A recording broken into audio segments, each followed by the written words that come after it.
What is up, my DeFi Kingdoms crew? Tasha's back in the house. Tons of things for me to catch you all up on, so expect a few videos from me this week. Today, we will be reviewing the advanced classes that have been slowly emerging their way into the hero pool, and why I think they will end up being some of the most powerful and desirable heroes out there. I hope y'all didn't miss me too much while I was out of town. I'd like to first give a shout out to Tai Key for helping pump my channel, and welcome out to all the new subs coming from his channel. And if you haven't checked him out, he is a yield farming pro and a super humble dude, gives really great advice. I'd highly recommend that you check out his channel, and I'll post a link in the description below. And if you want to get the latest and greatest DeFi Kingdoms content, make sure you subscribe to the channel and like the video. All the support helps a ton, and I'm just blown away by all the support coming in. Right now we're at 1,400 subscribers. Absolutely mind blown here. So cool. To celebrate, I will be doing some giveaways this week, so keep an eye on the channel. Follow me on Twitter. I'll have some updates there as well. But we'll do a couple different things this week, so stay tuned. And remember that I am not a financial advisor, and nothing in this video should be taken as financial advice. I know a lot of people are just getting into DeFi Kingdoms and crypto right now, so remember, only risk what you are able to afford to lose. So you may recall from my last market update video that in addition to the 8 classes that were released with the Gen Zeros, that we've actually seen 4 new classes. So these are the Ninja, the Paladin, the Summoner, and the Dark Knight.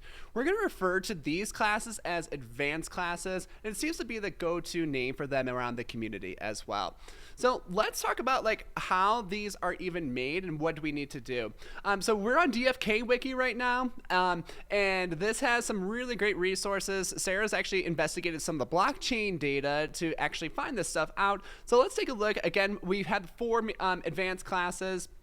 And at first it seemed kind of random how these were summoned, but then we started to see the patterns form out of that. So she looked at the data. So look, here's the data for Dark Knights, for example. The main parents, their primary classes, about 33.7% of them were archers, 39.3% of them were thieves. So pretty clear that this had a pretty big role. Also note that some of the Dark Knights summoned were also summoned from other Dark Knights. So that's obviously going to be a more dominant and direct way to get a Dark Knight is by summoning with Dark Knights. But if you want to create one from our base class heroes, then combining an archer and a thief is the way. I really also like that she took the data from the secondary classes as well, and know that the secondary class doesn't have a huge impact on what the primary class of it is going to roll, and it especially in terms of coming up with these advanced classes. Let's look at what we need to summon the rest of the advanced classes. So again, for Dark Knight, we need archers and thieves, and just so happens I have both of those, which is really great. For our ninjas, we need to combine a pirate with a monk. Kind of cool there. For our paladins, you'll combine a knight with a warrior, and again, these are our primary classes, and it brings a higher likelihood of getting this advanced class. And lastly, for our summoners, we combine a wizard with a priest, and then we have a chance to get a summoner. So do note that it is not a 100% chance that if you combine those 2 hero classes together that you're going to get one of these advanced classes. We're seeing about 20% or so of them pop up, and there may be other factors that we don't really realize skewing that data. And I don't personally have the hard data for those numbers right now, but we're feeling about 20% or so with those proper combinations to pull one of those advanced classes. We'll talk more about stats in just a few minutes, but the main thing to know is that in general, the advanced classes have significantly more stats. So I summoned 2 of these Dark Knights, and they rolled just eerily similar. So they both had int and luck bonuses, they both had gardening as their main profession, they pretty much had the same stats except 1 point differences in wisdom and luck between the 2. And then the left one is shiny, and then the right one was not. So pretty weird. And then I actually looked back at another Dark Knight that I summoned, and he didn't have the gardening bonus, but he did have the int and and luck bonuses. So really interesting. This is just revealing to me that the classes chosen based off of the summon may also determine what the stat bonuses are. I may be wrong, or we have limited data here, but I'm really curious if anybody's seen similar patterns. Comment below if you have, and maybe I'll throw some jewel to some random person who comments with any of their thoughts there. But what is this? We have more. Well, you may have seen in the Discord, this hero was spawned just a few days ago, number 8618. This was the very first Dragoon. This was summoned with a combination of a Dark Knight and a Paladin. And then, what do you know, a couple days later, we saw some of our first sages.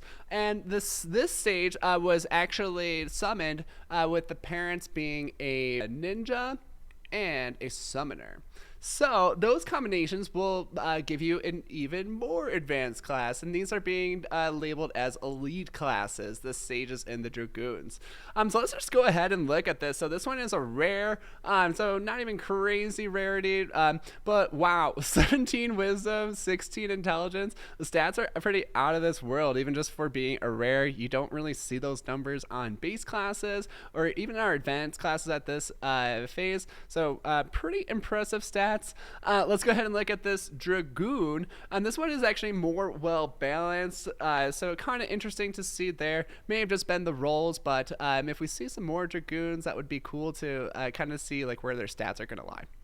So let's do a run through on this chart just to get it all down on paper. Shout out to Kurt Hokaj putting this together for me.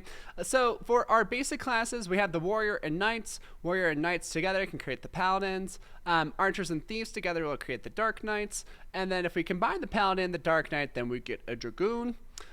For our other side, on the Sage side, we got our Pirates and Monks combined, give us our Ninjas. And when we combine our Wizards and Priests, we get Summoners. And together, a Ninja and a Summoner will be a Sage. But, so these are our elite tiers, the Dragoons and the Sages. But I really wonder what happens, like, when we combine a Dragoon and a Sage together. We might get like some like super elite class, and I think some people know about this, and it's in the data out there. I'm not gonna spoil it for you yet. Right now on October 26th, I don't know of any of these being summoned yet, but it'll be really cool to see and what their stats look like when they get out of there. If you'd like, I'll hold a little contest. Put your predictions in of what the super elite class is going to be. Wrong answers only. Throw that in the comments. My favorite one, I'm gonna give 10 jewel. I will end that in 2 days or so. So 10 jewel. Put your guess of what the super elite class is going to be. Again, wrong answers only. Make me laugh. That's how you're gonna win this. 10 jewel to the winner. Alright, so let's talk a little bit about how the advanced classes affect stats. This will also touch a little bit on how rarity affects stats as well. So this is actually in the DeFi Kingdoms Medium article, and I'll post a link to that in the description as well, so you can check that out. So our advanced classes have a primary growth stat sum of 450%, where our basic classes only have this as a 400%. This number for our elite classes has been confirmed to be 500%. So pretty cool there. It's a pretty significant stat bonus. We can see that that is 25% more stats from a basic class to an elite class. And who knows like what this super elite class is going to have, whether that's going to be like 550, I'm going with the 50% growth each time, or if it is going to be that much better and be like 600. In that case, it would be 50%, have 50% more stats than the other basic classes. So pretty crazy. I'm interested to see how that pans out. And essentially what this means is that they have higher chances to gain stats as they level up, and that they start with higher stats in general. Coming later this week, I will do a more intense stats video, but today we're just going to focus on the advanced classes and the elite classes and how the stats differ from our basic classes. So also tucked into this article is a really nice spreadsheet that was created by the DeFi Kingdoms crew. Let's go ahead and take a look at it and what this is displaying.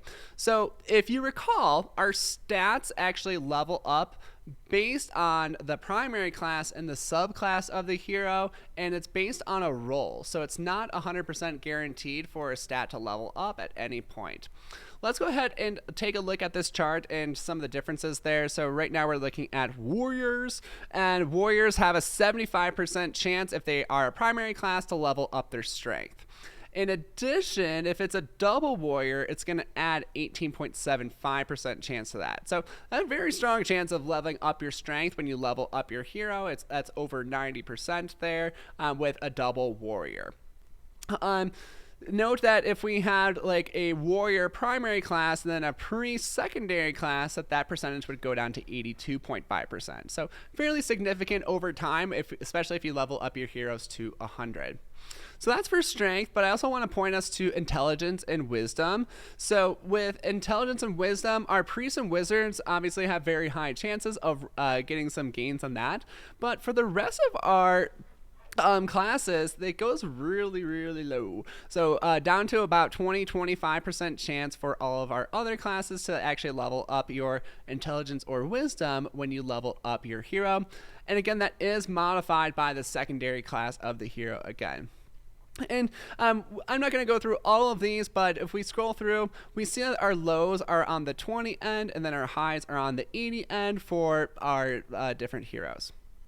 Now let's take a look at our advanced classes and the numbers here. So for our paladin, for their strength bonus, they have an 80% chance, and then their secondary is actually a 20% chance. So if you have a pure paladin, every single level, it's going to level up its strength every single time.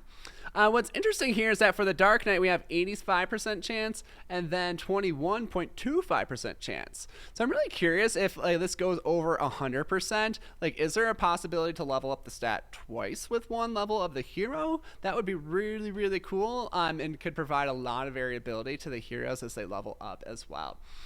So yeah, we see our high ends here. They are about 85 for leveling up a stat. And notice that for all of our advanced classes that the lowest percentage for any stat to level up is 30%. So instead of our 20% that we saw for the basic classes, there's a much higher chance that all of your stats are going to level up on every level if you have an advanced class hero. Let's browse through the data for our elite classes as well, the Dragoons and the Sages. So now we see our highs actually go up to about 90% for our Sages. So a Sage for the intelligence has 111.25% chance to upgrade. So again, I'm really curious if that like 11% would spill over and have a chance at rolling double stat. That'd be super duper cool and would bring a lot more utility to these heroes. But let's look. So I want to just focus on the Dragoons for a sec. So we have 80, 50 for intelligence, 60 for wisdom, 50 for luck, 65 for vitality, 70 for endurance, and then 65 for dexterity. So they are very strong, but it's kind of weird that they are very well balanced heroes. The Dragoons are, where all of their stats are kind of high. And we saw that hero earlier that I showed, that Dragoon, and it had very well balanced stats as well. So cool to kind of see some of the data behind that. And then if we look at our Sages, let's look at just the Sage numbers now. So we see 40, 90, 90, 55, 75, 60, 50, 40. So on average, they have lower lows than the Dragoons. Like the Dragoons don't have any stats that only have a 40% chance to level up. They also have the higher end here. And I'm thinking like it has to have that spillover effect with the percentages there to really make those classes worth it. But I'm really curious to see your thoughts on that and if that will actually happen. So feel free to comment on that below. But yeah, really cool. This also gets me thinking about like our super elite class, and is this going to be a well-balanced hero, or is it going to be like something else, or like be really good at a couple of particular things? And who knows, maybe there are multiple of these super elite classes that could come out, but we'll see. Well, thank you so much for watching to the end of the video. Hopefully this information was helpful for you, this little introduction to the advanced and elite classes. Remember, I'm doing that little giveaway, so comment your funniest answer for what you think the super elite class is going to be in the comments, and I'll send you 10 Jewel to the answer that I think is best or funniest. If there's a couple, I might throw you a couple Jewel too. So I'll comment on your thing if I like it. In the comments below, and if you are the winner, DM me your address on Discord and we'll get things rolling. Thank you guys so much. The more content is coming this week. Stay tuned. For now, this is Crypto with Tess. Signing off. Catch you later.